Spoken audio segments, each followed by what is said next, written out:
So I'm going to do a little mini garden tour because so much has changed. Look at how much bigger my zucchini are.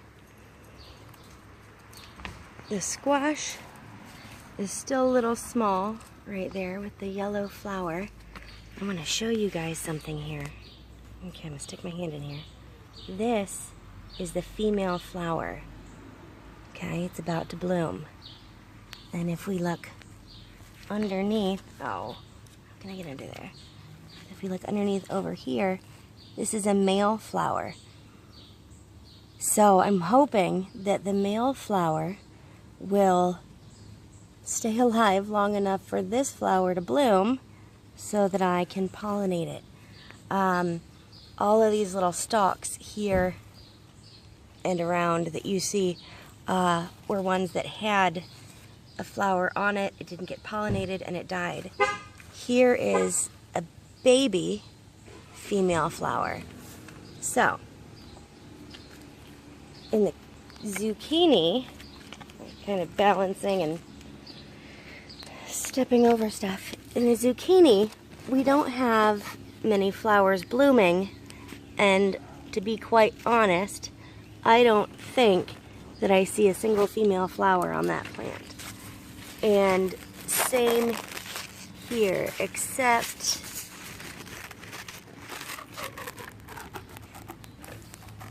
this one might be, not sure.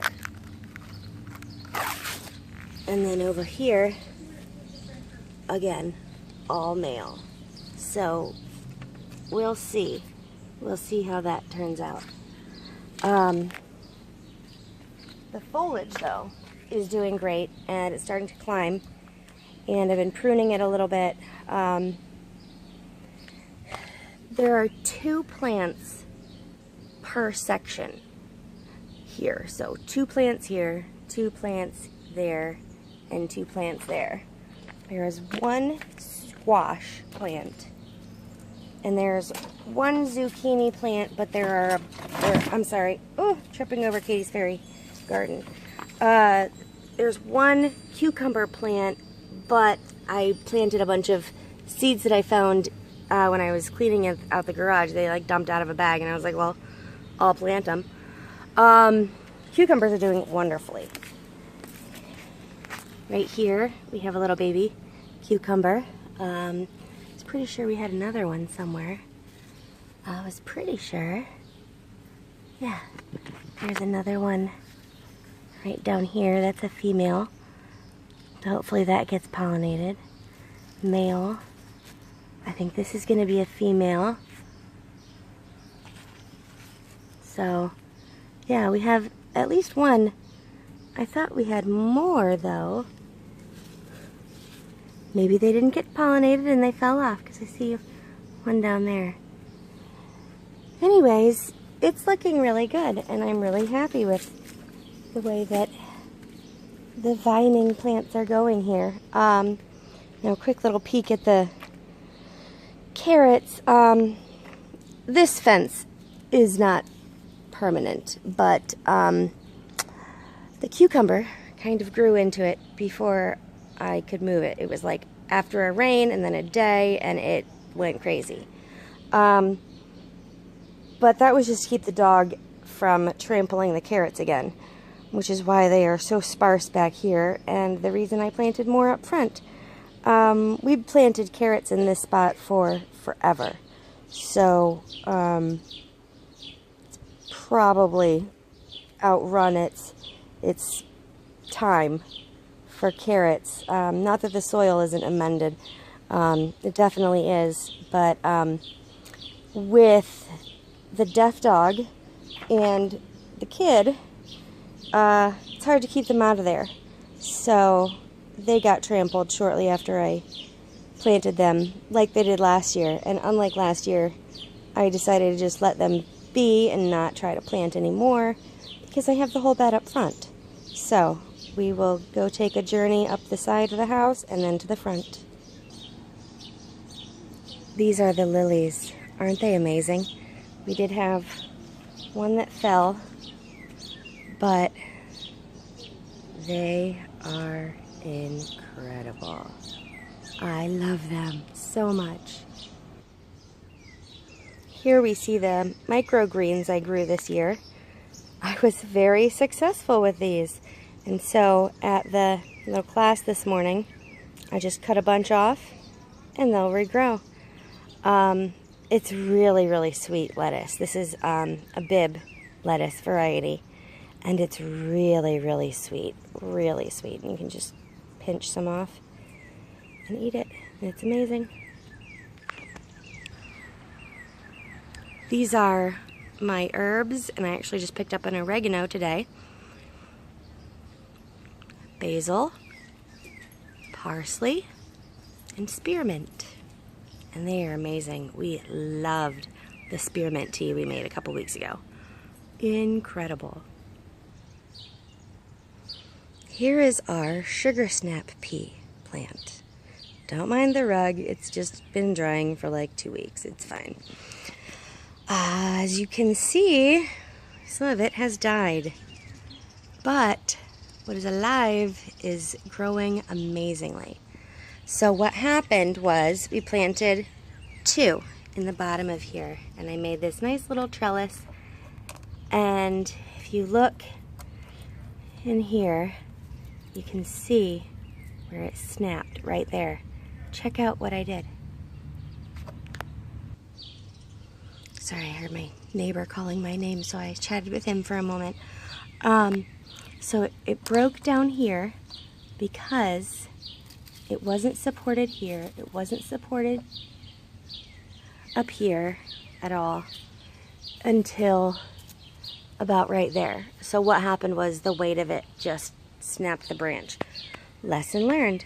And we didn't start getting any flowers until about, I think it was over here.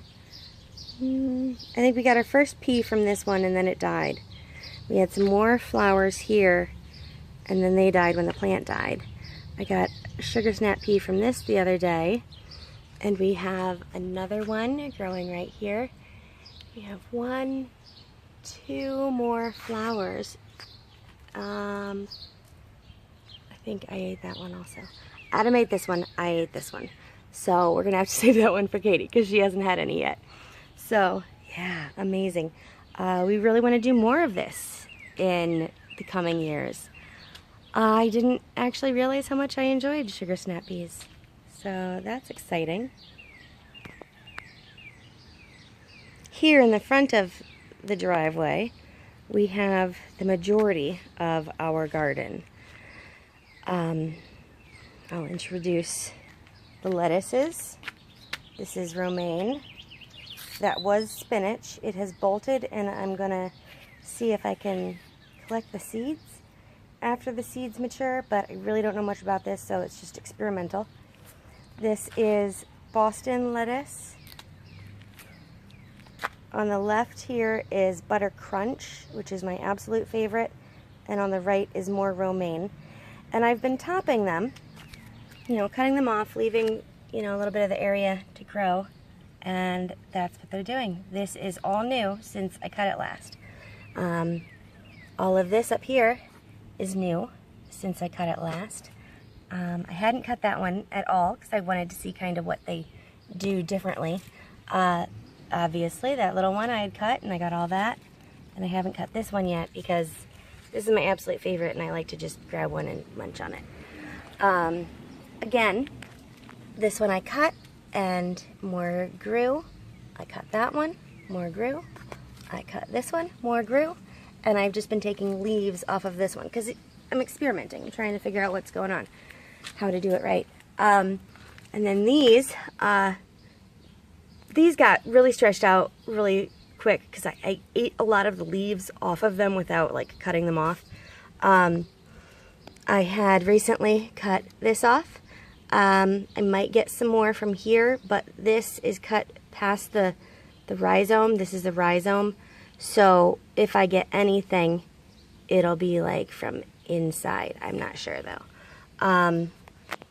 And this broke off at the rhizome when I cut it. but it was still, it's still producing from the side. So that's why I think this one and this one might do that. So let's go to the tomatoes. This is the, what's it called? Early Girl tomato. They are doing great, but we only have this one bunch of tomatoes so far, and no more flowers. So that's interesting. Oh, wait, we do have this one down here, but that's it on this one. And then this is the cherry tomato plant, and it's doing incredibly well. So recently I posted a video about pruning them, and I haven't been able to prune so much off of this one, but I've been able to prune this one a lot. And what I'm realizing the difference is that it's actually getting taller, which I don't think I necessarily wanted. Lesson learned. But since I've been pollinating them myself, I'm getting all of these tomatoes growing. All of these tomatoes. Look at all of them. Over there. There's some flowers over there. I helped pollinate last night. Look, one little tomato. Where is he? There he is. One little tomato growing there. Some more over here. I mean, every single one of these flowers has pollinated. It's incredible. So that pollination technique works exceptionally well. Now you know. These are our green bean plants. There are 2 green beans per spot. Let's show you. You can see the 2 roots coming down right there, stems. And I did it this way this year because I had always put them in their own individual pots, or 2 per pot, and I wanted to see how much I could shove in here. It's working out really well. They are producing like crazy. Let's see, we've picked quite a few, but we have a lot of flowers. There are a bunch of green beans over there. See, here's a good one ready to pick. Lots of little baby ones. Yeah, they're all through. So this is 6 plants, and all I do to actually pollinate these is take them and shake it, because all it wants to do, all it'll do is just shake that pollen around in that flower, and it'll pollinate it. And it's so much easier than going through every individual branch flower. So I highly recommend just give them a shake. And peppers pollinate the same way in their inside of themselves. So we're getting a ton of new peppers in there. And we have these Hungarian hot peppers over there. You can see that. We just learned this yesterday. They will turn either red or orange. You can pick it now, or you can wait for it to be more ripe. So I think we'll just wait, because it's the first time we've had them, and be interesting. And then right here are the potatoes. I am growing red and white potatoes, and I planted them about a month and a half to 2 months late. But they are already doing better than the potatoes that we planted last year. And I think that was a matter of the soil and the fact that we were getting mold on our soil. I really don't know why we were getting that. It was something inside the soil, and it happened on a lot of our plants. So we also got mushrooms in the potato pots, so that was terrible. So yeah, I have really high hopes for the potatoes this year. They're doing great. Yeah, this little fence I had up over here in front of these, because the bunnies were getting to them a little bit, but I haven't seen much action lately, so I'm hoping they're content with Mr. Bill's clovers in his yard and the scraps that I throw in the driveway from the lettuce. So right here we have Brussels sprouts. If you've never seen a Brussels sprout grow, that's what it will look like. I don't know if I can even zoom in on that. You see that? They grow up on the stalk. So, if you look really close, you kind of see some little things right above the leaves. Those are baby Brussels sprouts starting to grow. They're really teeny tiny. They're like the size of a pinhead right now. But what you do as soon as they start growing is you take off the leaves right here, to give them room to grow up the side of the stalk. And then you just cut the stalk off, or you can harvest one by one. I'll probably harvest a stalk at a time. We'll see. So also I'm new at growing broccoli. I had grown Brussels sprouts, broccoli, and cauliflower last year. None of them really produced much at all because I had started the seeds later, because most of my seeds actually died on one super hot day. So I had to start all over when I was just about ready to plant the garden. So I think that my seeds were started too late. And so hopefully buying plants, or maybe another year starting my seeds way earlier and actually planting them on time, will serve me better. But we had bought 4 broccoli plants at a greenhouse, and then my mom had bought one plant for me from like the farmer's market, and that was this plant here that was about to flower about a week ago. So we cut off the top, and then it was about to flower a couple days ago, so we cut those off, and that one. And to be quite honest, I'm not really sure if it'll continue to produce, but like you see, it has new growth, so I can only hope. I mean, the others are not producing broccoli yet, so, and I wouldn't expect it this early anyways.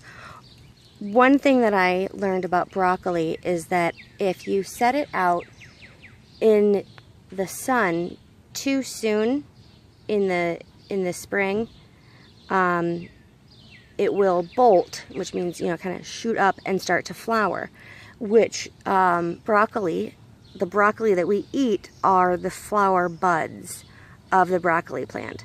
And once it starts to open up and have the little yellow flowers, it'll turn very bitter. So that's why you always want to pick it before it flowers and not let your plant flower, because if it flowers, it will continue to flower.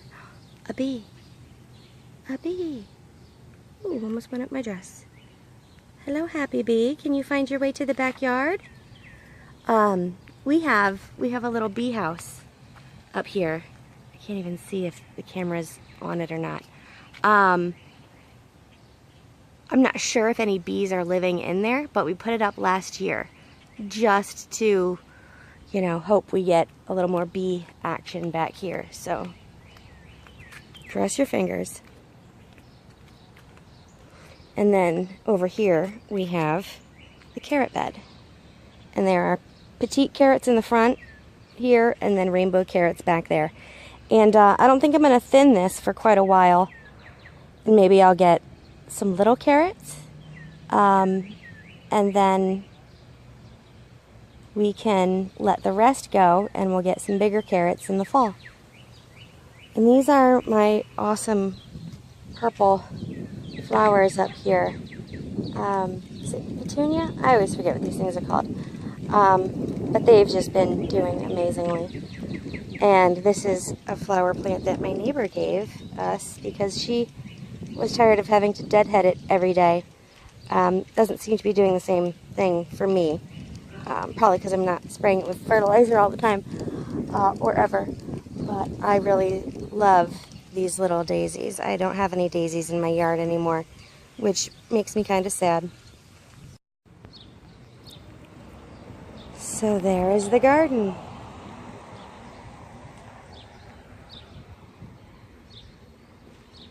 Some pretty little phlox in the front. My lavender over to the right. Carrots. Flowers. Giant elephant ear hosta. Broccoli. Brussels sprouts. Lavender, clematis, strawberries, roses, potatoes, lettuce, peppers, green beans, tomatoes, and sugar snap peas. Squash, zucchini, and cucumber and herbs in the back. And that's it. And that's how much you can grow in pots and in little spaces in your yard. And you will have such fresh food all summer into the fall. It saves a lot of money. And it's fun to do.